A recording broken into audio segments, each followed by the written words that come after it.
Welcome, everybody. This is the Monday edition of the Manny's Irish Pub Sports Betting Show. I'm your host, John Ryan. I'm joined by Rob Veno of WagerTalk and Dr. Chuck of SportsMemo. Welcome to the show, guys. We're going to talk about sports, I think, and about life lessons and the pursuit of happiness and all that good stuff. And you got your drink. But Rob, it's been a while since I've even had a chance to talk to you. This football season always gets us. But I know you've been crashing weddings, so I heard. I didn't think you were the type to do that, but I guess that's a lot of fun.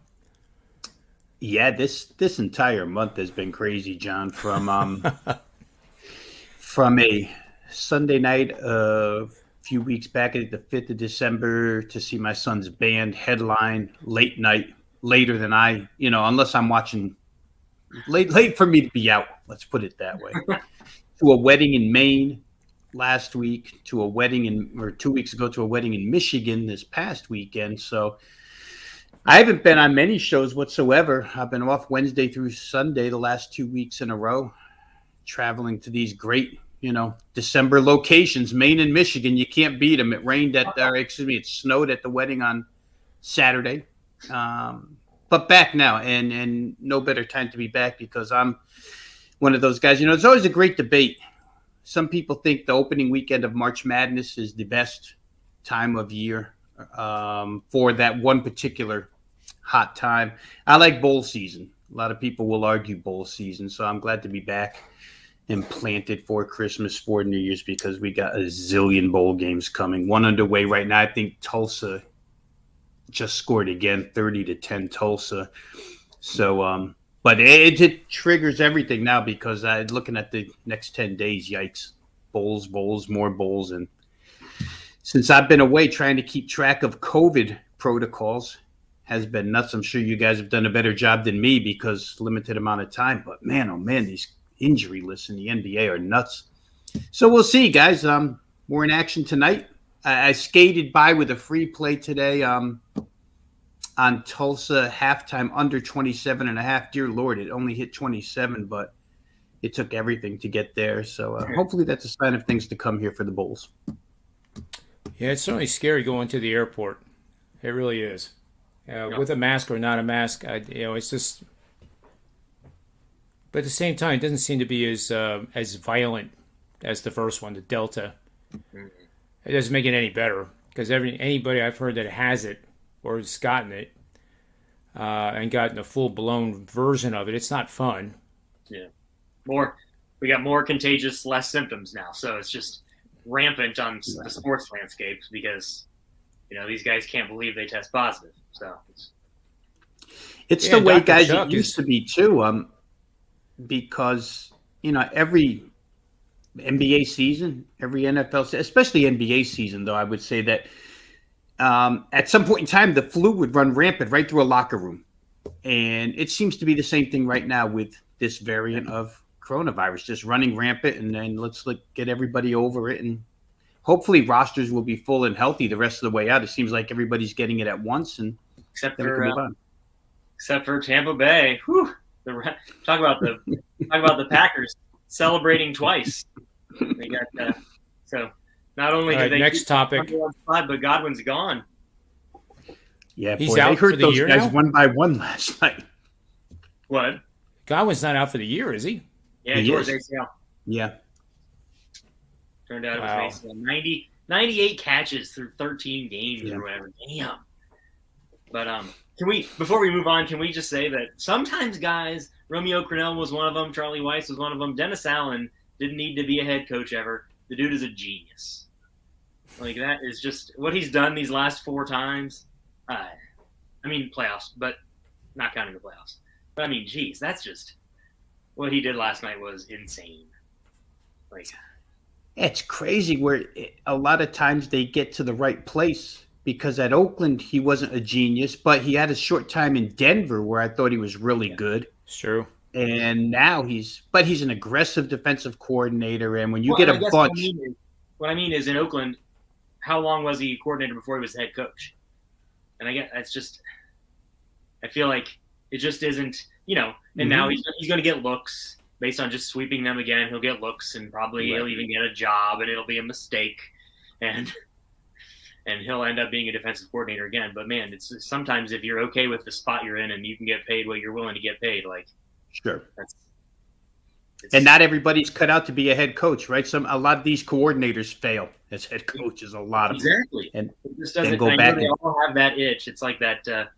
It's just like that. All they have to just move to the next step for some reason. But I'm impressed. And not everybody's cut out to be a professional sports bettor either. There you go. Yes, some guys who are around it all the time. I mean, I tell the story all the time that I'm really good friends with a buddy of mine. It has been around the Oakland A's and the San Francisco Giants for the better part of 25 years now. Did pregame for the A's, does pregame on, I think it's KNBR out there in San Francisco for the Giants for the last 8. There every single day. And once told me, he said, Rob, I'm amazed you do what you do because I know just about everything there is to know about. At the time, it was the Oakland A's, and I can't apply it to betting the games. He said, if I bet, I lose. And he's right there. So you're right. Yeah. It doesn't, go for everybody. But, not the easiest thing in the world to do either, John. I was thinking of our comrade Tony Finn. It was a special full moon weekend, and I was worried about him. I had the bail money ready. Mm-hmm. But, I mean, there is a factual thing with full moons. There's more emergency room visits. There's more, all kinds of stuff. I mean, there's more people going to the pharmacy and bothering Dr. Chuck for, because they have a sniffle, and he says it's not COVID, it's a sniffle, and then they start yelling at him. Yeah. But the Detroit Lions, I mean, they played like a playoff contender yesterday, didn't they? Well, I think you brought this up a couple weeks ago. This is one of those things. You get that they come, you get that loss, you lose again. You get that win, you win again. Like they just it's just that thing where it's hard, and the NFL is so hard that the Cardinals are on a hangover spot. They're traveling. Yeah. Traveling east is way harder than traveling west. I don't Rob Veno is excellent with the power ratings, and I have a feeling I bet he never really had them all the way up there like other people did. And so I think there's that aspect too. But you're right. I mean, I can see the Lions also just finishing with 2 wins.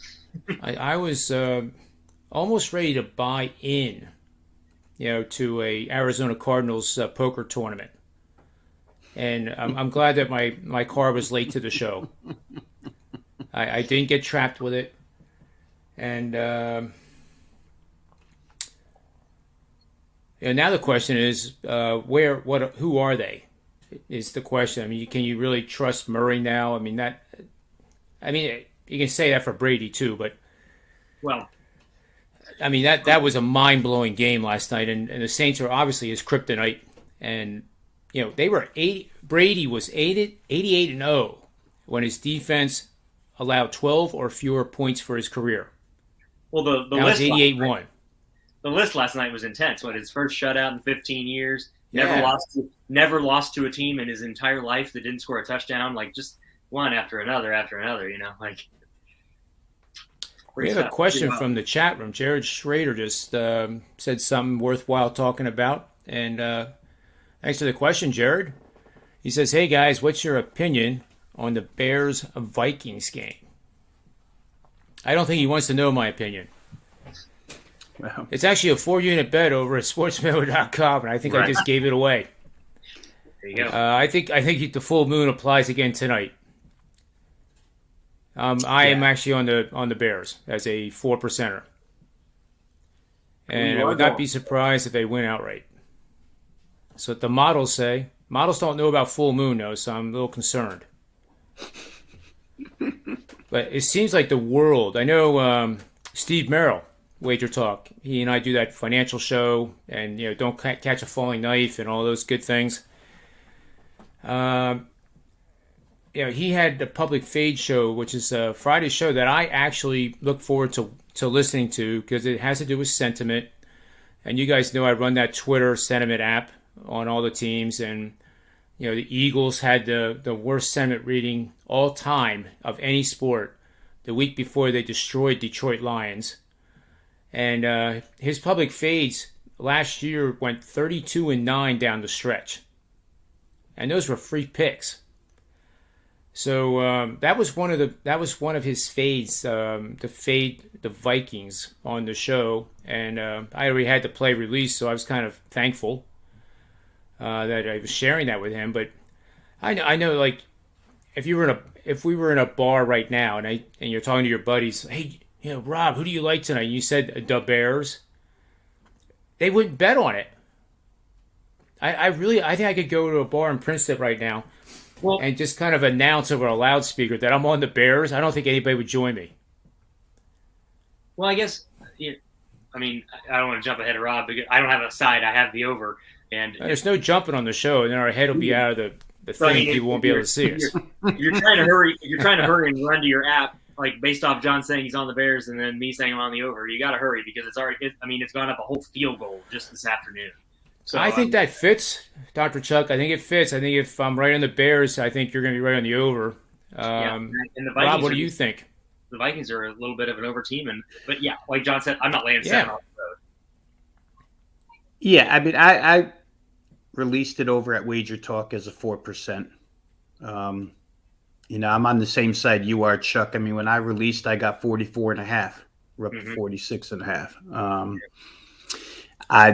When I did the math in my head, because again, we're betting numbers. We're not betting, a particular team, but you have to, the numbers are the most important thing. When I tried to do the math in my head, question was, do I think that the Bears, the underdog in this game, could get me to 17? Because I don't see how, with 4 reserve defensive backs, and in nickel situations 5, and in dime situations 6 backup defensive backs, whether Adam Thielen plays or not, that they would stop the Viking passing game. So figuring that they would be in chase mode, seeing what I saw first half against Green Bay where they did score points, where Justin Fields put up points, knowing that their receiving core, although injured, is still as good as it's been all year long, especially for explosive plays, and David Montgomery's playing. You don't have 2 tackles for the Bears.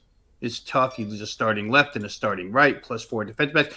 There's no way, John, back to your original point, that even if I said this in a bar to a group of people, I'd be able to defend myself with a logical argument other than I'm fading the public. That's your only argument if you're betting the Bears. Or you have some distant trend that doesn't know that 2 starting tackles and, or doesn't keep track of games where 2 starting tackles for the Bears and 4 starting defensive backs were out and what happened in that case. So, the number is the great equalizer always. That's why the Bears are a live player, because the number equalizes everything. We'll see if Minnesota is good enough to cover a big number. I just thought points were the better way to go here. Chicago's been over. If I'm right, Chuck, maybe you know it off the top of your head. I think they've been over 3 straight right now. And I think without looking at my exact write-up, I think the Vikings are in a 9 of 12 over spot as well. And I loved them in that same Steelers spot in the same exact way. I can't trust the Steelers offense, but against the Vikings, I kind of do. And I can't trust the Bears offense, but against the Vikings, I kind of do. And dead man walking Matt Nagy, is starting to figure out that that's not Andy Dalton. And you have to coach them differently. And, I don't think he's going to survive that, but at least he's figuring it out a little bit. Yeah, we look for Jakeem Grant to maybe run a punt or a kickoff back or break one set. I mean, they've got guys certainly on the perimeter that can get you big plays and get you quick scores. Yeah. And Minnesota's susceptible to that type of stuff. So we'll see. I'm hoping if the Bears get to 20, I don't think there's any way I lose. No. So if we're just looking at so now we've moved to a point where it's now at 47 that they're projecting it to be, and I know this is treading thin ice here, but it's 27-20. Mm-hmm. And I'll fade that on both fronts, and I love the over in that spot, Yeah. Hey, can you say 27-21? No, I'm saying that's what Vegas. So Vegas is telling you with a -7 and a 47. Oh, right. Okay, I got you. They're saying. I wanted to cover. Oh, no, 27-21's not hurting our feelings, John. Believe me, it's not hurting our feelings. All I was saying is I fade both totals. Mm-hmm. So I fade both totals on both. John probably brings this up. Rob is kind of bringing it up, but conglomeration. I mean, are you going to get a 19.5 on the Bears? Take the over on that. That's a pretty solid play. Well, that's what I was going to ask you guys, because I was going to put that in as an extra 1 unit, 1% or a prop bet, or at least 0.5. And Rob brought up the Bears showed last time against the Packers that you can you get a couple of different ways to score. I bring this up all the time. I love college football unders. All you need is in the MAC, you just need like one red zone turnover. One red zone turnover, you're going to go under 70 probably. It's one of those spots. You get one little, screw up or bad. Fields and Cousins are a walking interception. They can do that anytime. You do that, you get free points, and you're looking at, I mean, I don't think this is one of those games where you're going to wait for a better number. I think someone scores quick, and you're not going to get something like, you're not going to get a couple of punts in a 44. I don't think that's the case tonight. So that's why I would get on it now. You know what? And NFL's a different breed, but Thursday night, Kansas City and San Diego, you have 3 goal line stands, and you still get the 62. And games are crazy. Games are absolutely crazy what can happen in them. Nobody stopped anybody, I think, from fourth quarter to overtime. It was like 5 consecutive touchdowns. Boom, boom, boom, boom, boom. Yeah. Well, and the total was 40. I think the total closed 49-ish, something like that, right? And the spread closed Chargers plus 3.5. And I mean, you're sitting on an under and a Chargers 3.5, and you're just like, yeah. And I'm pretty sure anybody who's been around these games long enough, I know I felt this way. I'm texting with my son from Michigan where I was sitting watching the game, and I said, you know what? Chiefs win this coin flip. You could chalk it up 34-28 Chiefs. And they won the coin flip, and it was 34-28 Chiefs. I did the same thing. I was one of those that had a nice 4% out on Chargers 3.5. Thought that was just money, gravy. And that coin flip hurt. You just felt it. If you have the Chargers, you feel it. I need this coin flip. And it stinks even more because even if it's such an important coin flip to the point that even if the Chargers win the coin flip and Justin Herbert just hands the ball to the Chiefs, you still probably cover on first down. If he just says here, take this, and now it's Chiefs first down, you still probably cover. And so, that coin flip is a killer. And get on a different tangent real quick here. The overtime rule in the NFL still is not fair. I don't know how they thought that was fair. Well, if you kick a field goal, you get a chance with the ball. But you know what? If the other team scores a touchdown, you don't get a chance. You just go home. I still don't know how that's fair to anybody. Chargers never got to see the field. Meanwhile, you shorten the time. Right. Yeah, I mean, it's just, I don't know who sat in that room and who came up with that as a better idea, but it's as stupid as it was before. I mean, Well, one of the guys was Goodell, and as much as Tony Finn does not like Major League Baseball owners, it's kind of my little pet peeve, because I think to get paid $45 million a year to be a owner's puppet, and that's essentially what he is. So it stands to reason that when you have owners that a lot of them don't attend the games, not everybody's like Kraft in New England. So you have people going, well, yeah, that makes sense to me. I'm a big business guy, and it is real bad in Cincinnati. I'm a chairman of a technology company. That makes total sense to me. Of course, the team that didn't win the coin toss should be penalized if they give up a touchdown after fighting their way back to force it into overtime. Yeah, and the only reason why I bring it up on that game, John, is that I feel as if the Chargers had gotten the ball first, they would have scored a touchdown. Nobody was going to stop anybody, so why not just let them play it out for 10 minutes and see where it lands? And that's a little more fair to me, And I know that, right, and you could make – someone's going to say, oh, but how could I watch 10 more minutes of the Steelers and Lions? Well, you had to anyway. So, I mean – I know it can't be a case by case basis, but if you're going to shorten the time, then make it 8 and play. I don't. Right. If you can't play the ball and they just hold it for 8 minutes, then it was your defense's fault, I guess. But I don't. You kind of reminded me of the Jerry Springer show, Dr. Chuck, that you just watch it because you can't stop watching because you got to stay and watch it to see what happens next. Right. Well, and the reality is, guys, that between fantasy and betting the games, now that it's opened up across the country, almost everybody's going to watch those 8 or 10 minutes anyway. They've got something, some type of involvement, whether it be, the Lions wide receiver or something's going on where you would watch it. So, right.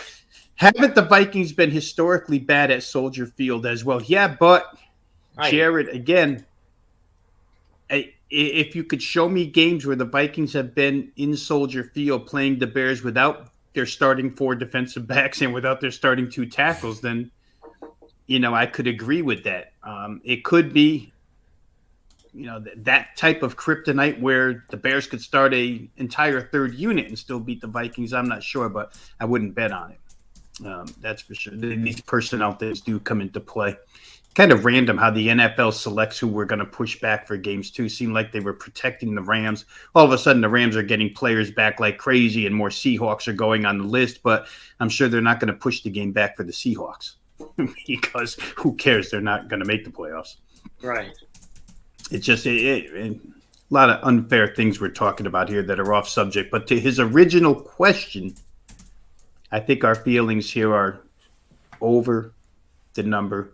Of course, we got a much better number than you're going to get now, but I still feel like there's 46 and a halves out there. If you really shop it, you can still find, because 47 is such a key. I think John's probably doing the same thing I'm doing, and it looks like Zimmer. So, Jared, I think Zimmer is 2-3 straight up at Soldier. So, well, if we go back to 1989, the Bears are 20-11 ATS with 1 push. They're 20-12 straight up. I rarely do outside of coach or quarterback, and coach quarterback combo. It looks like Cousins and Zimmer at Soldier are 3-0. I think. Let's see. 2020 they failed to cover by 3. 19 they covered by 7.5. 18 they covered by 2.5. 17 they pushed. 16 they covered by 14. I think that's when Cousins 3-1-1. I'm very wrong here. Yes, so 3-1. No, but that's the Bears covering what I just said. Right. So the Bears are 4-1. Cousins the last 5 at Soldier Field against the spread. What if we push it back to Bud Grant and the Purple People Eaters with Fran Tarkenton? Then I think that trend probably turns around a little bit because the Bears were garbage. Go back to 1989 on the show, Rob. Yeah, 1989 is, even after the Super Bowl shuffle and those Bears that were good in the mid-'80s, they became rotten at the end of the '80s. What Bud Grant was when? Bud Grant's back in the late '60s and '70s. Yeah. So. Yeah, but I can look that up for. It'd be cool to do for a follow up to the show. That's for sure. We could do, and there's so much other overtime we could talk about. Hockey overtime is a disaster. College football overtime. Starting the runner on second base in Major League Baseball is a disaster. We could do an entire Manny's Pub on why has everyone in ownership or in management of big sporting, NHL, NBA, MLB, they just find a reason they have to do something. I don't know why. And the NFL guys, and John, you probably go back this far, but the NFL did it. It was just shitty timing of all things, because they had a game between the Chiefs and the Dolphins back in 1971, 72, whatever. But that game was on Christmas Day, and that game went double overtime, and it caused more household wars between women and men. Dinner's ready, whole dinner, we're in overtime, whole dinner, that they changed the rule at that point, because they, if that game wasn't played on Christmas Day, I'm not sure that the rule would have ever been changed. They used to play a full 15-minute period in football to decide the winner. If it's tied at the end of those 15 minutes. What a reason. No problem. That's amazing. Right? But Christmas Day, oh my goodness. As somebody who lived through it, I was a kid back then, but it was a disaster, an absolute disaster. So sometimes it's just crappy timing that sets these things in motion. And, you let 32 idiots, and they're billionaires, but when it comes to the sport, they're idiots, right? They're experts in other fields. But when you leave it to them to make rules changes, you get what you get in college football. okay, everybody start to 25, and let's just see how many times we can go into 10 overtimes. But they even had to finish with that. And now right. That's exactly. Like, now you're just going. And you know what gets me, guys, is I don't think it's people like the three of us that complain, but it's these people who sit in the booth and call the game. I hear more Major League Baseball announcers pissed off because, oh my God, this game is going to last 3 hours and 50 minutes. Well, what do you care? It's actually your job. You get paid to watch it. Who cares if it goes 16 innings? Honest to God, who cares? Who was it? Was it Bill? Who was it that was so mad about if you're going to kick a field goal, the other team should get the ball? It was Belichick, right? And Kraft? Oh, it might have been. Who was it? Because it's only been 5 years? How long? 4? It hasn't been that long, yeah. Right. It's probably been that or less. It was recent because it was a big deal in the playoffs. And I don't remember which time it was. It might have been Harbaugh. It might have been the Ravens. I can't remember. But, it was just that same way. Let's go back to the Super Bowl when Atlanta just gave it to them on a silver platter. All right, so you flip the coin. The defense for the Falcons is extraordinarily exhausted. You know they're going to score. Now, if you give Atlanta another chance to score, what are the probabilities that Atlanta actually scores? 2%? Well, maybe I'm overestimating it, but they do have Julio Jones. Kyle they should have won that Super Bowl because of him. That catch that ended the game. Sorry, Chuck. No, I just mean Kyle Shanahan didn't know how to sit on a lead. He kept trying. He was going to stop a throat. So he probably would have been able to do so. He at least had something in overtime. He didn't have a clue how to run the ball when they're up 28-3. So, I think his mentality, I don't know what happened in his brain that you don't turn around. It's a timed game. This isn't baseball. That's why I've been saying this for 5 years. This is a timed game. It's not baseball. You turn around and hand the ball off 3 times in a row, you beat Tom Brady. It doesn't matter if you punt after the. You could take a knee. Who was their field goal kicker back then? He's one of the best all time. Yeah, someone did a story on that. If Matt Ryan were to have gone back, taken a knee, 45 seconds, taken a knee, 45 seconds, taken a knee, 45 seconds, and done that each time, there's a good chance they win. And the Patriots have no timeouts, and it's an 11-point game. Yeah, but, a lot went right. A lot went right. As my dad used to say, if the dog wouldn't have stopped to go to the bathroom, he would have caught the bunny. I never quite understood that, but I think I'm starting to as I get older. Yep, if he wouldn't have stopped to go to the bathroom, he would have caught the bunny. Would have, should have, could have club. Rob, I want to hear how your Bulls are doing. They did really good Saturday. The opening day I had Me too. I had Coastal, and I only won by 6, so that was bad. But then Saturday came back pretty good. Liberty, Louisiana. Is there anything easier all year long than betting Western Kentucky over in some capacity? First half, full game, something. Bailey Zappi is tremendous. Oh, my Lord. That's a record. He even took Joe Burrow down. But, yeah, it's funny that you mentioned Liberty in Louisiana. John had Liberty. I won. We had this panel had a good bowl day because I had Western Kentucky first half, Utah State money line, and and UTEP. Yeah, and everybody in the world was on Fresno. I had no idea why. Yeah, you know what happened? I think they got word because that Hainer thing was so up in the air, and then when somebody got it leaked, that Hainer he was at practice Friday, and then you see that line start to tick up. Generally, if you watch Pinnacle, they didn't move the number, but they kept moving 11 minus 7, 11 minus 10, 11 minus 12, and then next thing you know, the next day it's 13.5 again. That's kind of what Penny does, but at the same time, it's still I don't know. I guess I've been, as John knows, with our show each week, I was on these type of teams, and I just really had a lot of, like Western Kentucky, I really had a lot of faith in like Sun Belt and Conference USA teams, and I just didn't, I didn't understand. It's still 11 points. I don't know.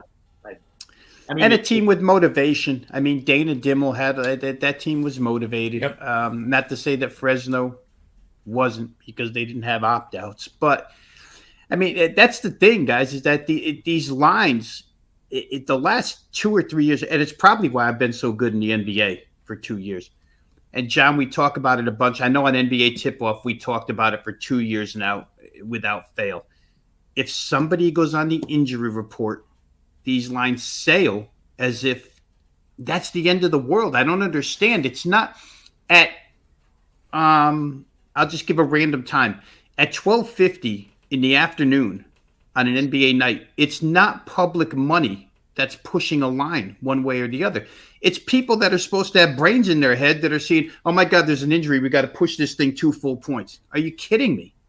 It just makes no sense. And that's kind of what led me to that, was the Fresno State thing. Just because Jay Kaner's playing doesn't mean you crank the line back up. and you're The bringing guy practiced for 3 days. Yeah. you're getting into one of the exact. I have an entire system of plays for all the sports that I kind of always just call like the smoke and coke and plays, because Dave always says, take the, who do you trust? The money in the middle of the night or the bookmakers? And he's like, and he says 100% of the time I trust the bookmakers. And he's like, so yeah, if you're gonna get this erroneous move, then it's just like a throw out the analysis, hammer the play that opened. Because it's like you said, talk about an impetuous jump because they have the money. You know, like the bookmakers are the one that did all the research, and the big money is just the one that's like, it doesn't matter. Like, I'll get this back Tuesday. Especially, Chuck, I put you on full screen because I needed to have a swig of this. Oh, good. Okay. Sierra Nevada everybody's okay. IPA. I know it's not Friday, Rob, but it feels like Friday because I haven't seen you in so long. But Well, I needed a feels swig like of that because I just have margarita, but I always have margarita, John. yeah, but that, to be your honest, sweater, real Chuck, quick, is frightening. I've drank enough these last 2 weekends for the 3 of us, so that's probably why I'm not having anything right now. Was it an open bar? Open bar. It's almost as if I had a bucket list. I've never drank in New Hampshire. Let's try this. Never drank in Maine. Let's try this. Never drank in Michigan. Let's try this. But the 2 nights in Maine, which were right over the border. I think we stayed in New Hampshire, but you crossed the border to Maine for the wedding. I mean, I haven't shut down a bar, guys, in a lot of years. And we shut down 2 bars consecutive nights. And then this thing in Detroit was an absolute slugfest just because of the group. The kid who got married is the bass guitar player in my son's band, and his family is, they're the kind you want to invite to a wedding. So it was, the bartenders were busy all night long. So, I mean, John has some people like that. He's got a little Simpson. John probably does. I mean, your type is known to drink, John. That's true. That's true. The people you want to have Jessica Simpson at your wedding, right? Yeah, that's right. When 2 beer Johnny, in Irish lore doesn't mean 2 beers. It just means I'm drinking a hell of a lot less than everybody else. That's all right. Irish lore is attached to drinking. There's those 32 ounces, yeah, exactly. I don't know what a good Irishman would call 2 beers on a Sunday at St. Andrews. Actually, that's Scotland, so I just offended him. Hey, you brought up golf. My God, how fun is John Daly too? Man. Did you watch that at all? I did watch snippets of it. I did. I tell you what, I saw some shots by Charlie Woods. Yeah. Damn, Charlie's fantastic. Oh, dude. He basically accounted for a lot of that 25 under. I mean, he might have been 18 under on his own ball. Yeah, and Tiger wasn't. That first round, if Charlie put it within like 10 feet, Tiger did not hit the approach shot. And you could tell, like when he was, reading putts, he could not, bend that leg enough to get down into like a catcher's, stance. Mm-hmm. But it was amazing though that he's out there, because he said again in the post tournament interview that it was 50-50 that he was going to walk out of that hospital with his own leg. Right. And I believe he was at Cedars-Sinai outside of Well, that's in L.A. And those guys are among the best in the world. And if it was 50-50 to them, it couldn't have been good. I'm sure glad, because that just means it's just going to be enjoyable. I think. Sure, we would all be amazed if he came back and won a tournament, even, let alone a major. But I think seeing him at the majors in April is going to be fantastic. Just his presence is good for golf. There's no ifs, ands, or buts about it. All right, so but I did want to talk. How many years before the kid wins a major? Honestly, watching that kid play, he's not far away. You think Charlie? And, I have to say, did you see the one putt that he made? He started walking towards the hole before it went in the hole, just like Tiger did those years when he won majors. I mean, it was like a silhouette, and I thought it was cool. For multiple reasons here. Not only do I get to call out Tony Finn, because I still haven't been paid for that NBA tip-off bet from 2 years ago, but Rob, I feel like Rob is more honorable in this, but I'll take you right now, head-to-head, Charlie versus John Daly II. I think. Are they the same age? Because, again, I only saw highlights, and of course, they're going to show the highlights of Tiger and Charlie. They're not showing me highlights of John Daly and his kid. But are they the same age? No. Daly's son is older. Is definitely older, at least 6 years older. What's Tiger's kid, 12? Okay, so Daly. Charlie's 12. John Daly II is 18. Okay, so 18, right? Yep. So he could almost qualify now. I mean, 18 is college age. Fair, yes. He's much closer. I think he's going to Arkansas, which is where John Daly went. Yeah. So in reality, he's definitely closer to winning something. Yeah. But how many years before Charlie do you think? I mean, will Charlie win one before his dad did? His dad? Well, the question is, does Charlie go to college? Or, Tiger won the U.S. Amateur, back-to-back, right? Yeah, he did. Does he let Charlie go in that path, or does he get him right on the tour? I mean... Right. Yeah. I would lean that he goes to college, probably Stanford like his dad. Stays for a couple years, and then bang. He did not get in with that same crowd, though. Whew. Well, John Daly at least can teach his son what not to do to have a consistently productive career, not an in and out, good 1 week or good 1 year, good 1 month. Yeah, we've had John Daly on this show. Yeah, he's got those beautiful pants on. You got that picture? You can pull that up, John? No, I took it out. Tony Finn loves that picture. But he looked the same. This weekend he had the same beard, the same colored hair, the same look. But you think about it, they lost by, 1 or 2 shots, Tiger and Charlie did. Charlie's 12. Tiger is a shell of what he used to be in terms of strength to hit the ball and drive it. Mm-hmm. Sure, putting's different. The putting still looked incredible. He did miss 1 putt on 18 there, but, it's just a minor miracle he's even on the golf course. But then you have 18-year-old Daly and his dad. And granted, a banged-up Tiger in his condition is probably similar to a John Daly father. With all due respect. And so you guys didn't see the highlights or watch it closely, but John Daly's getting hammered. Still drinking and smoking. Still not always wearing his shoes. And they still they shot a 55, I think. It was something. Tiger and Charlie were 57. Yeah. But put that in perspective, too. There's been guys that shot 59 on their own ball. Not that tournament, but, that's where it gets kind of like, whoa. Yeah. I just thought it was funny that the kid was telling Tiger, Dad, don't hit that shot. You know what happens when you hit that shot. He's 12. He's going to be caddying for him. Mm-hmm. And maybe that's what happens if Tiger's leg gets strong enough. He'll end up being Charlie's caddy. And that would be cool, too.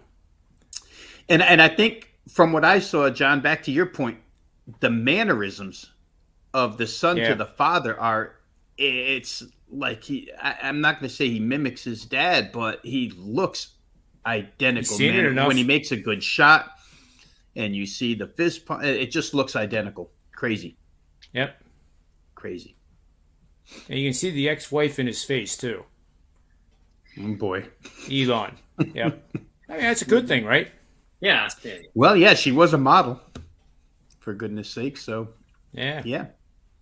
It's a good thing. So, but from Earl to Tiger to now Charlie. I mean, Tiger seems like resigned to the fact that he is what he is now, and he seems more at peace than ever before. It always seemed like there was a major tornado inside of him to constantly win.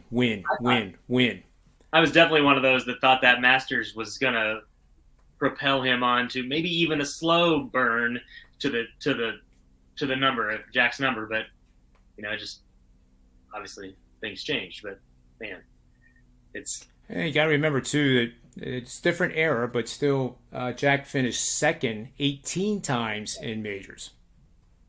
Yeah. Now the tour is nowhere as deep today as it was back then. Right. You got Korn Ferry guys qualifying for the tour that can win on any given weekend. You don't even know their names, and I follow it, and there's so many names that I don't know. Yeah. So when I see that, I put them automatically in my DraftKings because if I don't know them, they must be really good. Yeah. Yeah, statistical analysis. To your point, like the nearly 40 first or second finishes, those are the days Ricky Fowler needs. He'd have a few. Yeah, hopefully he has a bounce back year. He's going to have the child pretty soon, and that usually does propel professional golfers. They have that stability in the personal life. Yeah. Are you guys doing you got any college basketball today? Anybody? What I wanted to talk about, if you guys don't mind, is Villanova plays tomorrow. Okay. And I'm actually writing the article on WagerTalk News for that game. Okay. What the heck is going on in Villanova? 36 points for a whole game? Well, I mean, you could write another article on what's going on in Baylor because what a job. They're not supposed to be this good, this fast this year, and they're. And that's one of the things. That's one of the things I was going to bring up. Like, I don't like. I'm a little bit of a college basketball weeknight dork, but I think maybe the three best teams are playing tonight.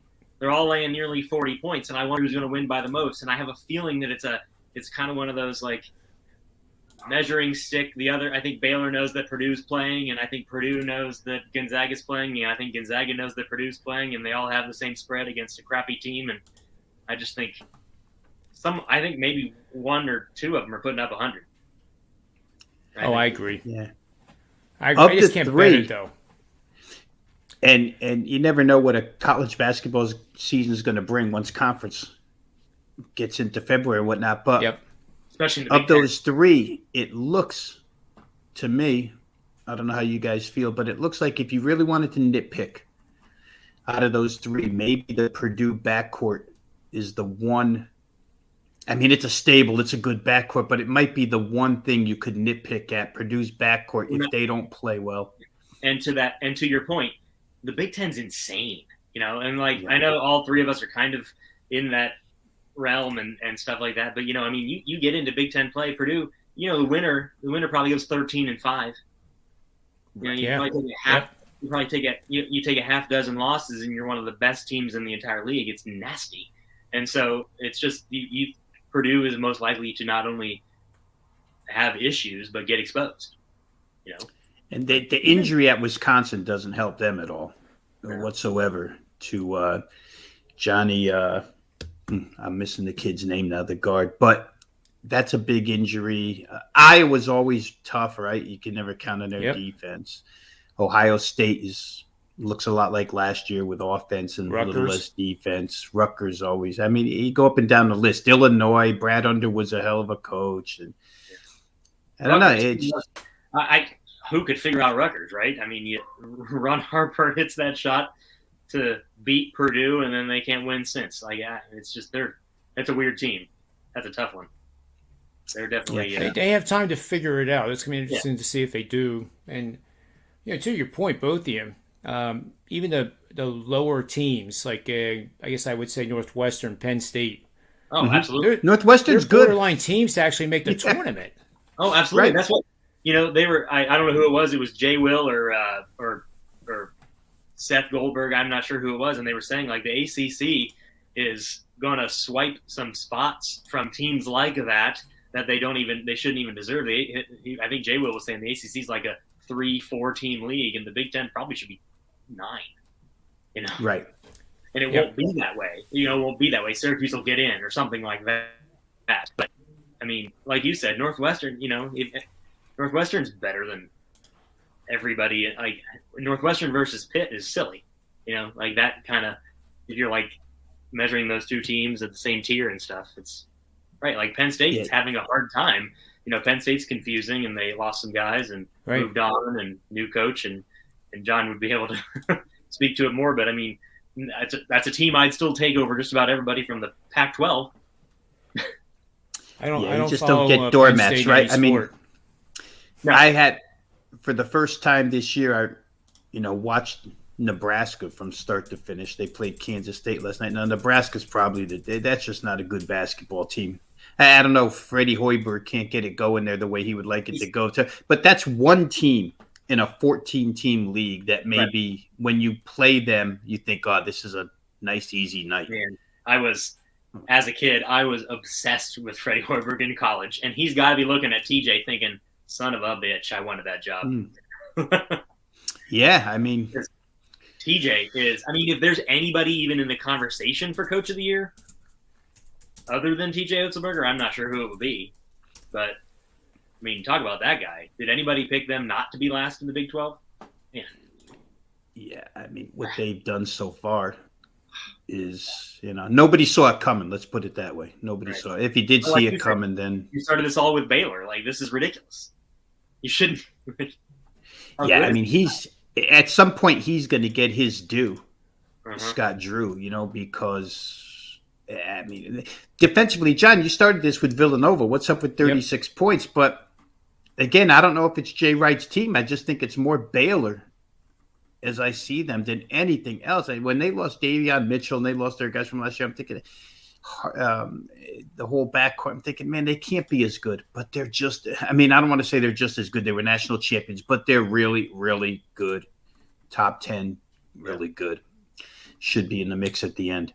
Maybe Scott Drew will get his due if he just, wins another title. Just win back-to-back titles, Scott, and then we'll think titles, or just even Jay Wright. Jay Wright, it took a long time, and then he won 2 out of 3, right? Because he wasn't high profile coming out of Hofstra. He wasn't high profile when he got to Villanova. So it takes good players, but the coach has something to do with it too. Yeah, absolutely. That system there is, those kids play defense. You don't find it's a different day, 2021, right? These kids come out of AAU programs. They don't necessarily want to walk onto campus and hear the coach yelling defense. Yeah. But man, Baylor plays defense like no other. I sure do. And I'm really high on the coach in college basketball. I'm pretty down on the coach in NBA basketball. I got you. Generally speaking, yeah. Yeah, they get to be be scapegoats. They get to be scapegoats more than anything. There's a lot of player coaches in the NBA too, like LeBron, for example. But in college basketball, exactly.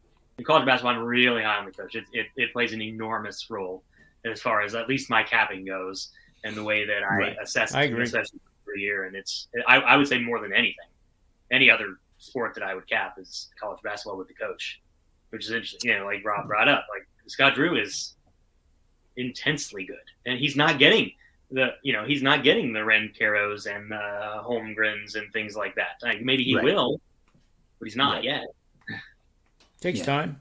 They don't wander into Waco necessarily. There's like 50 other choices before that. But I got a good buddy of mine that handicaps college football the same way. Coaches first, and everything else follows.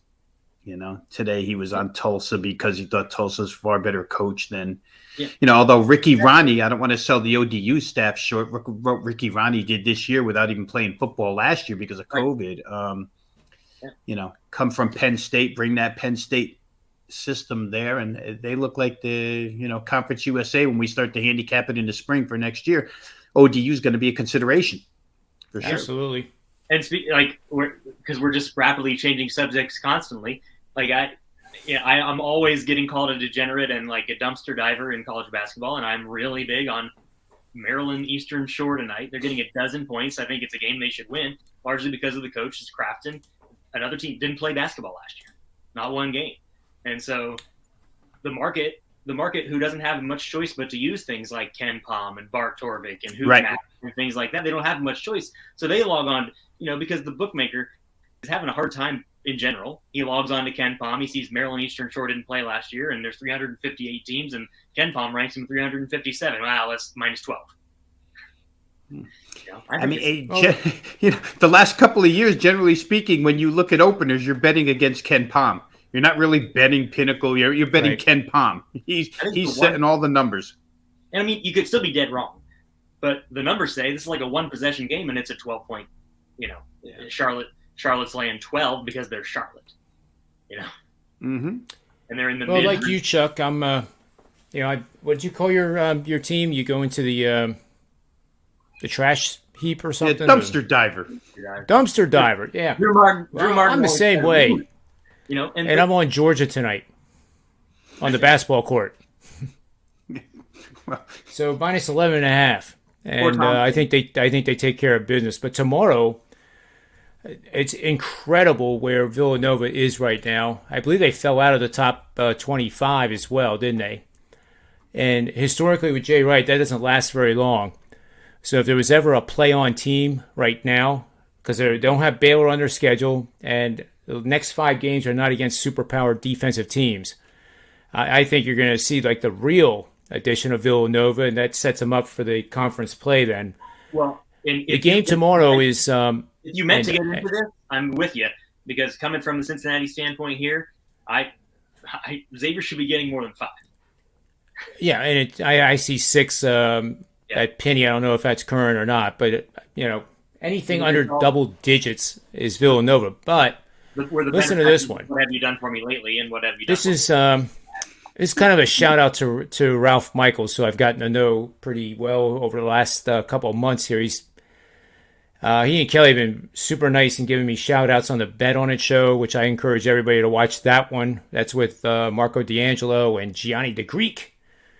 And that's a pretty good show. That gets sometimes upwards of 40 to 50,000 views, and for good reason.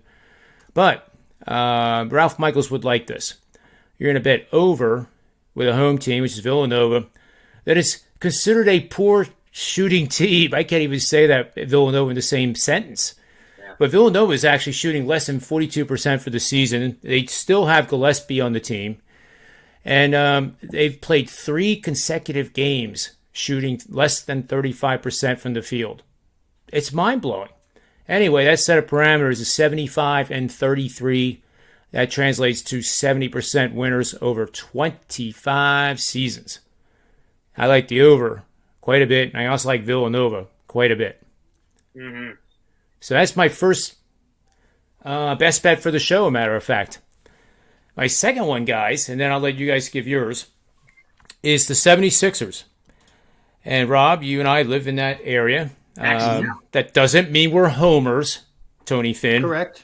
I'm a homer. I'm not. Well, you're a homer. You're a homer in a different state, I hope. You can't be a homer if you're like in Indiana, and that doesn't mean you're a homer for the Sixers. Well, but he is. Yeah, but I am. I don't live there, but I'm a homer. Woo. Well, since you're a homer, the Vegas is the Raiders are winning. Mm-hmm. As I'm looking at it. But anyway, the Sixers, right? They signed this guy, and I bet you Rob Veno knows a hell of a lot more about this guy than I do, but Miles Powell off the G League. Now he has a 2-way contract, which means he can play both G League and the NBA. When the NBA announced that they were going to allow teams to get players from the G League so they could minimize the cancellations, they also was noted that there was a showcase of G League talent going on out in Denver. And I thought, well, why would you want to be at a showcase for G League talent when your goal is to be in the NBA? And I never did find out what a G League showcase means, that those are players trying to get into the G League, or whether they're already G League players being evaluated for NBA teams. I never figured that out yet. But I think the Sixers said this morning as a franchise, it was a statement saying that yes, we have issues going on. We have Joel Embiid with an ankle. We have Green with an injury. We have COVID beyond reason. Right. We couldn't put a game together yesterday with the Pelicans, but we want to play tonight in Boston. And that's their natural rivalry, too, from a long years ago. And I guess it still stands. But I thought, wait a minute, these guys want to play even though they're depleted. So I immediately was gravitated towards it. And then I had a bunch of analytics that supported the play. And I'm careful with the analytics now, of course, guys, because with COVID, it doesn't, sometimes it eliminates it. You just can't, put out a 4%er knowing that the bench is, a shell of what it's supposed to be. Mm-hmm. But my second bet is on the Sixers tonight plus 3.5. I think if I'm right, my models are right, they win the game outright. Matt, so while you were speaking, Maxey was declared out. Declared out? Yeah. So now they have... Yeah. Let's see what the line did. It's so hard. It went to 5.5. Yeah. Yeah, because they only have... Now.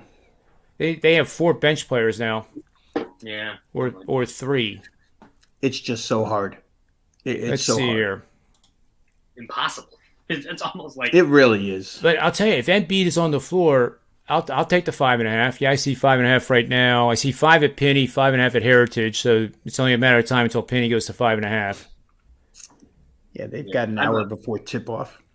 I'm a Maxey guy, but I mean, why would you lay 5.5 for the Celtics right now?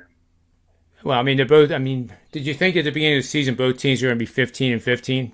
Right, exactly. Yeah, you're seeing a lot of strange stuff, and I mean this injury list in the NBA, which has been difficult for the last 2 years, is just like Chuck said, it's impossible this year.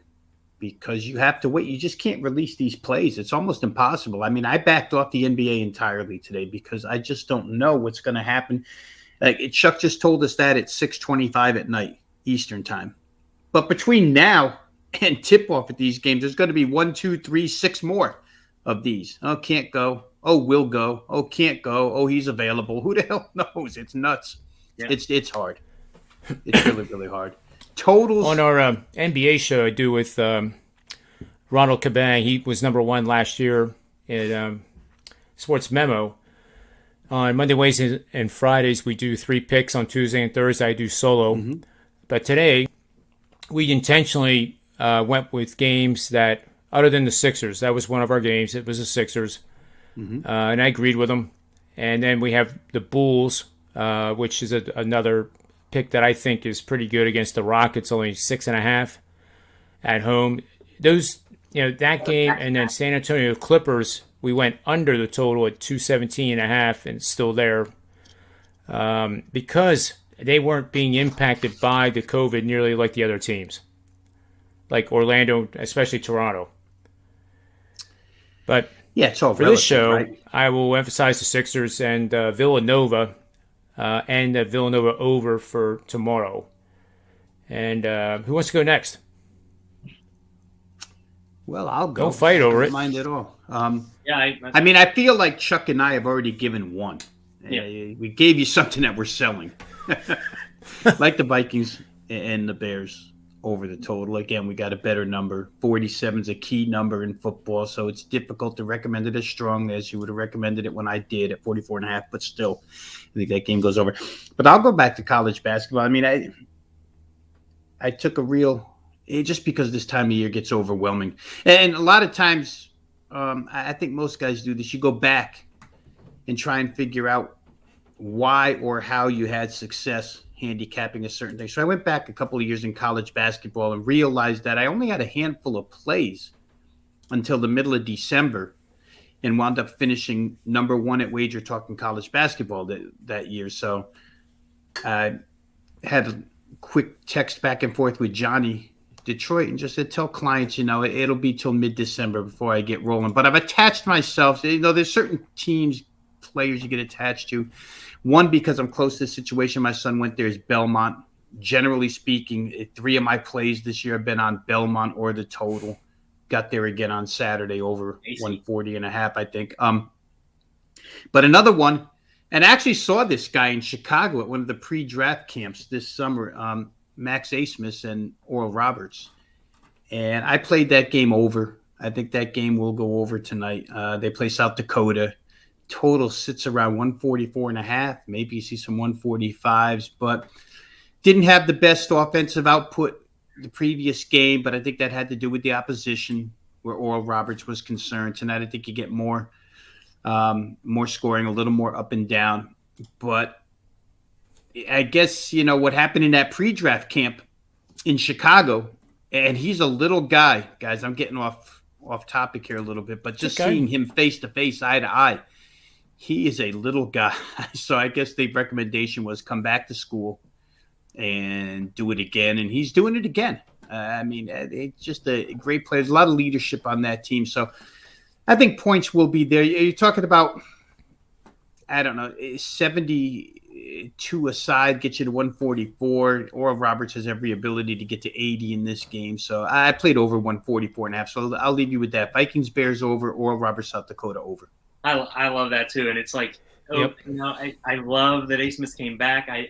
I love, John and I have discussed way too many times the opening round game between my Buckeyes and his live bet on Oral Roberts and the way that all went down. We remember that pretty well. And Dwayne can't make. Should I tell you again? And Dwayne can't make a free throw, and then EJ's getting death threats and all this different stuff. But I wish it's a bummer that the way this works because it's the summit that like Obanor doesn't have that. I want to come back and do this again type feel. Obanor's like, I'm going pro, so here's where I need to go before I go pro. And so it's not the same Oral Roberts team. So it's just a bummer the way that works. It's not, it's without the subject too much. Doug Gottlieb is ripping that kid for going to Jackson State now, saying, you're trying to just make a cool move to go to Jackson State, but what are you trying to do here? But so I like that over in football, so I'll try and add 2 since Rob did that. But I just think the way that I cap these football games is I just think the floor of that game is 27-24, and I think you're getting a ton of value. I would definitely lean towards the Bears as well. You're getting a whole touchdown. I just can't, Jared brought it up, and we looked it up while we were on air. The Vikings haven't fared all that well at Soldier Field, and it's just too many points to lay on the road. And look at what happened with the Cardinals. You know what I mean? And they were a good team, and I don't think the people see the Vikings as a good team. So Tony Finn loves when I talk about teams like Incarnate Word. So I'm going to bring up the game with our Incarnate Word. We discussed Purdue earlier. Playing Purdue tonight. That loss to Rutgers, I think, kind of pissed them off, and then they still almost hiccuped against the Wolfpack.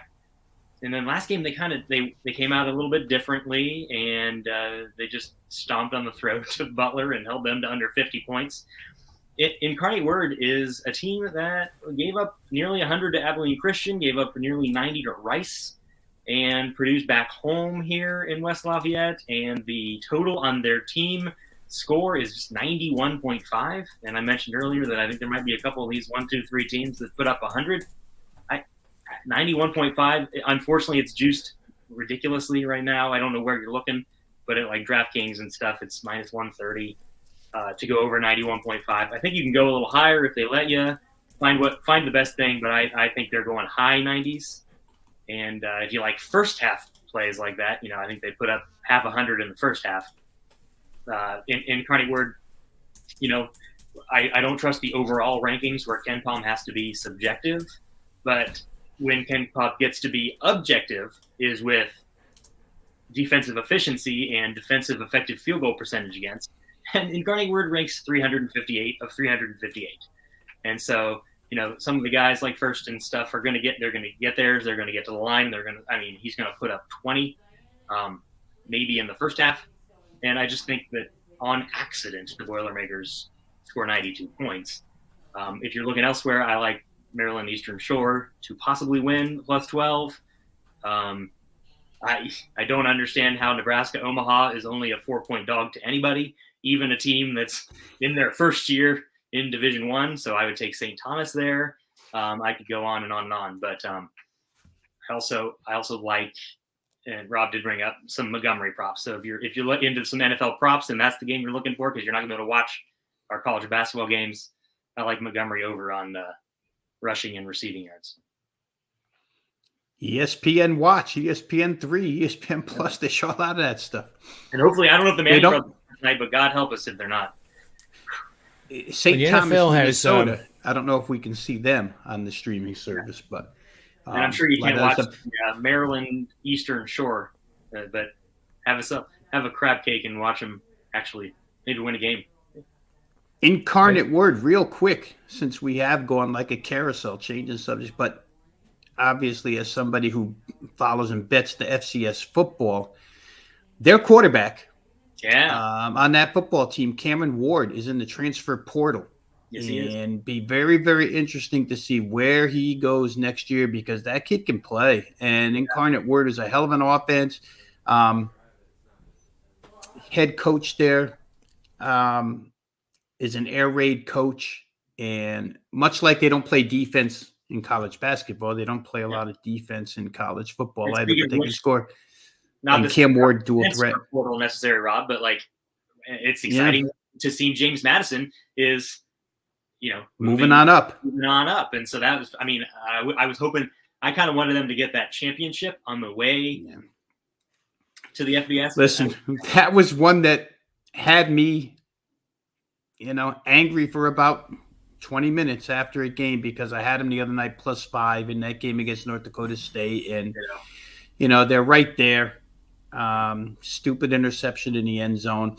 But JMU, now, colleague of ours, Mid-Major Matt, is extremely close to the program and interviews Kurt Signetti a lot on his radio show.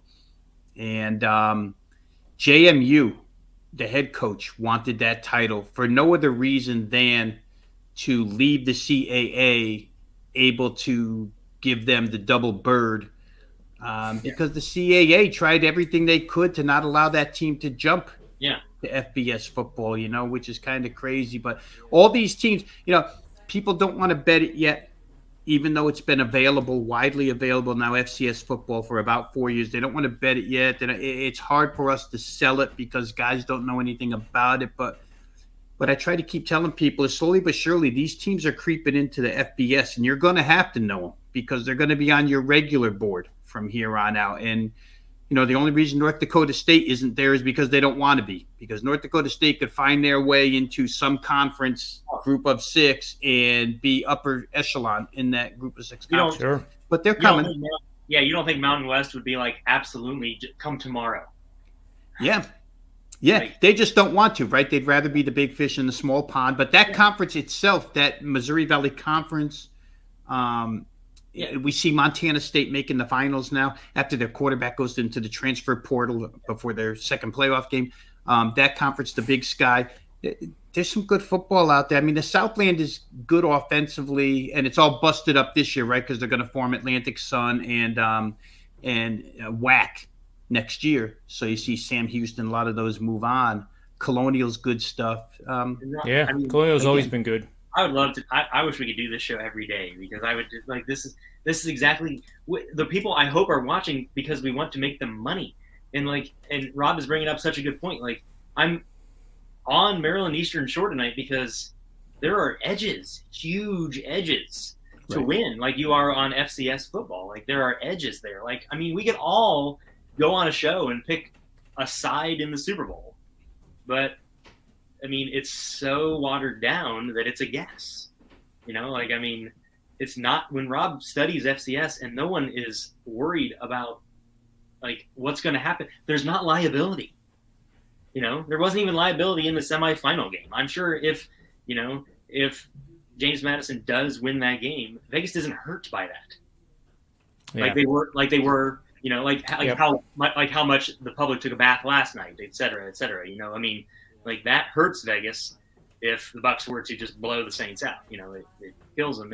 But there's no liability tonight, or there's no liability in these things. I'll make a legitimate point out of this real quick, guys. Is we talked about Western Kentucky football earlier. Had I not followed and bet FCS, I would have had no clue about Houston Baptist, which 99% of the betting public And you could extend that to 90% of the guys in the profession that we're in. Got no clue who Bailey Zappi was until halfway, right? So when you're following, and then it transfer, when you see it in the springtime, here comes, the offensive coordinator parlayed Houston Baptist into Western Kentucky, into the OC at Texas Tech next year. Now, if you're not paying attention to Zach Kitley at Texas Tech next year, then let me be the guy to tell you to pay attention to Zach Kitley at Texas Tech next year, because what they're going to do is what Western Kentucky did this year, score 619 points in a full season. But if I didn't know anything about Houston Baptist, I wouldn't have known about Western Kentucky. You can't be ahead of the curve. And everybody can't do it, John, the way we do it as a profession, as a 12, 14, whatever, however many hours you spend on it a day, and then multiply that out. But we do. And like you said, Chuck, it's to try and get people. First of all, I'll be totally honest. First of all, it's to get myself an edge. It's not to worry about the guy I'm selling it to get him an edge. If I get myself the edge, I'll bet the game, and then I'm going to give it to you, and you go do with it what I did with it if you want. And so basically what Rob just said, in the 2 minutes Rob just spoke, what he basically said was, if on 12/20 of 2022 – we're sitting here and Cameron Ward threw 62 touchdowns. Right. Don't be shocked. Right. Just remember, because it just happened. Bailey Zappi just did it. Cam Ward's where Zappi's a passer. I think he's better. This other kid is a dual threat. So, you're going to see a lot about him. Hey, people know Adrian Martinez, but is Adrian Martinez going to help Kansas State the way Cam Ward might help the team he goes to? I would doubt it. Adrian Martinez is a guy 100%. Who makes me wish that I was a gun owner, so sometime I could blow my brains out watching him when I have money on him. I can't believe you said this. I would like Cam Ward to hook up with Scott Frost. Right. Well, he'd be better off. Yeah. Right. Yeah. He'd be better off. So we'll see. Dylan Gabriel goes to UCLA. Listen, we're getting way too ahead of the curve here, but that's good thoughts. That was just my quick point on that's what you have to start doing. FCS. Now, I'll say this early: Montana State's getting 9.5 from North Dakota State in that championship game in Frisco, Texas. I don't think so. I would take them out of the Fargo Dome and put them on a neutral field, and they're very much mirror images. And I would be surprised if that game doesn't go down. At game time, I'd be surprised if it's still 9.5, unless, of course, we get a lot of public action where North Dakota is a known commodity. North Dakota State, is a known commodity. Montana State is not. But I don't think you're going to get 9.5 on game day in that game. So if you want to take a chance, take it early, take it now. Yeah, get it now. Yeah, like it. 7.5. You don't want to get 7.5. You can get 9.5. But FCS hype / take the points. Yeah, it's good stuff. It's good football. There's no question. At the upper level, the bottom level, you can see some rotten football in FCS, believe me. But we're talking about the better teams right now. Yeah. So I think that'll wrap it up for today's show. I'm going to leave you guys with something about Western Kentucky because we talked about them a lot. And Ralph Michaels gave me a huge shout out on this on the Bet On It show. And can't thank him enough for that. And Kelly. But did you know, and this works against App State, and everybody should write this down because if it comes up again, you should do this. A bowler that's coming off a championship game loss of 7 or more points that was favored to win but lost the game by 7 or more points. We're talking immense disappointment, right? Could have won it. We were favored. We should have won it. No question. Okay, so if they're favored by any amount in that bowl game, they are 0-15 against the number. And Chuck, I don't know if I mentioned that on our football show. I certainly apologize if I didn't give that to you as some support. But maybe we're limited to time. But that's one that I look at every single year. And I will give you this caveat. Obviously, it applies to Georgia. Lost their championship game, were favored. Now they're favored again. I don't know. I think that line's still at 7 or more, right? Yeah.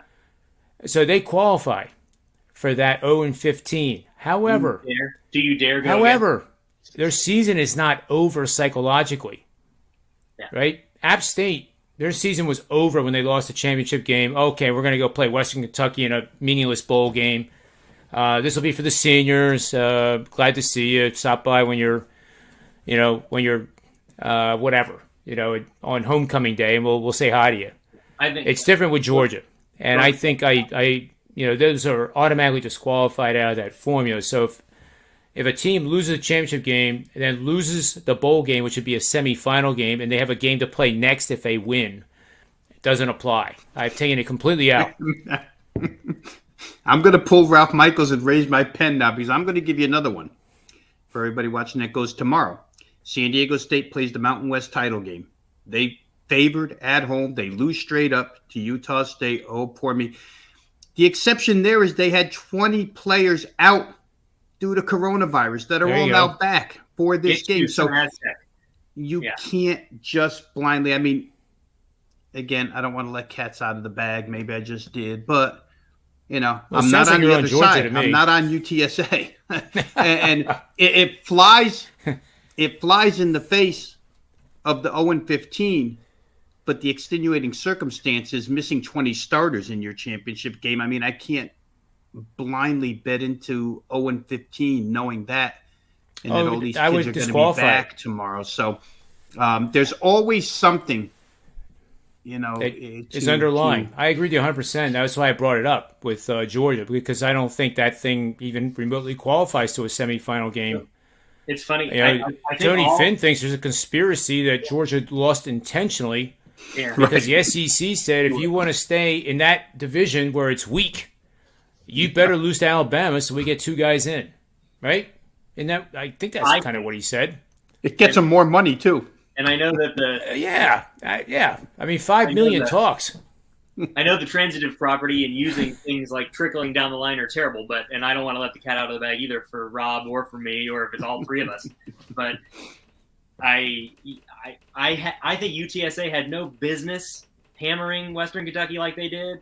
I can't believe the vigor with which they put on them, and I think that was good for them. I think they're like, wow, North Texas ruined our dream season. I can't believe what's going on here. What did we just let the Mean Green do? Oh, we just hammered Bailey Zappi. Cool, we did it. And I don't. Right, and I don't. And that's the point of the whole thing is that you had a matchup where it was opposite momentum. App State was destroyed. Western Kentucky was motivated. If the Roadrunners looked like they had 7 guys on offense, I wouldn't be surprised. If you're a surface knowledge guy and you watch a lot of TV, and you'll hear about all the big name opt-outs. But nowhere until tomorrow when you turn on the game will they let you know that Sincere McCormick opted out of this game. Now, it's a crusher to UTSA, in my personal opinion. I know there's people who believe running backs are a dime a dozen, but when you're a program like UTSA and you don't have tremendous depth and you land a kid like him, and he's going to get ready for his NFL, his UTSA, that might tell you all you need to know about UTSA's mindset tomorrow. Mm-hmm. I know they're probably bowl interested, but when one of your best players says, yeah, thanks, but no thanks, I'm off to the NFL. Well, and I mean, I suppose at this point, I don't know what all the time frames are, but I suppose at this point, maybe we would already know if Traylor had a job lined up, and I'm surprised he doesn't, or at least have interviews. But the dude needs a look. And if he's got any kind of a look in the back of his head, back of his mind, it just, no McCormick, Jeff Traylor's like, this doesn't matter at all, Yeah, I got to look it up. I won't now, but I think, if I'm not mistaken, I think they extended him just a month ago, Traylor. Wow. UTSA. Now, that's not to say you can't get out of any contract. If a Power 5 job comes, you're there, right? But I think that UTSA tried to do the smart thing, and they re-upped him, thinking, you know what, this is pretty good going 12-1 with this guy. This is pretty good. Yeah. But Frankie Harris doesn't come back. Most importantly, Sean Clifford is returning to Penn State. Well, there you have it. Who's going to leave you with that thought for Some 5-star will postseason beat him out for the handicapping. job. I'm going to get my futures bet out now. You guys, this was awesome. I'm just kidding. I'm not going to make a futures bet on Penn State. Get him in the bowl game. Yeah, I think. I mean, they're a team that shows up. I mean, like we talk about Army and Air Force, Navy. They're trained to be disciplined. I'm not saying these kids shouldn't go have fun. Army, Navy, Air Force, you go there for different reasons. You're taught differently, and they show up. And that was another one of my angles I gave to Ralph too, and I'll give that out tomorrow. All right, look forward to tease. But thanks for your time, guys. We'll hopefully we're gonna be starting to resume this on a Monday through Friday basis for the most part now that college football's winding down. But we have other than the main guys, Rob Veno, of course, and Tony Finn and Tony Mejia. We have guys like Dr. Chuck. Ronald Cabang, unfortunately, couldn't make it today to talk about some of the bets, but I did give out the shout out for the show. Our show actually is 70% winners over the last 7, 17-6. So we're doing pretty good with that.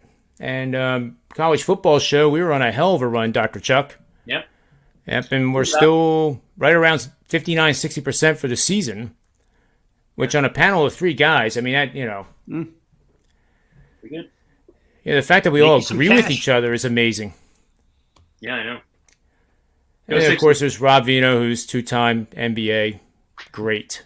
Bring Tony Finn on. He'll disagree with you. Yeah. And I'll tell you why you're wrong. How many times does he say that? This guy It's is not blue. necessarily that many words, but here's the deal. That's Tony Finn. Here's the deal. I love See it. if he's still out trying to shoot that hawk in Las Vegas. Oh, God, love him. I just Yeah, hope he doesn't shoot himself in the foot like that. What was that New York Jets player did a long time ago? Plaxico. Oh, yeah, Plaxico Burress. Yeah. Giants. Yeah, I don't think Tony Finn ought to be playing with any hobbies like hunting. Yeah, no, he's from I don't think Kansas. that He fits. probably knows how to operate it. I bet he does. I just don't want to be around him when he does. Right. I don't want to be the target. Yeah. Yeah, it's true. All right, so guys, we'll probably see each other later this week or even as early as tomorrow, and thanks for your time. And on behalf of these great guys, Dr. Chuck, Rob Veno, and myself, may all the wins be yours. And thanks for watching. We'll see you next time.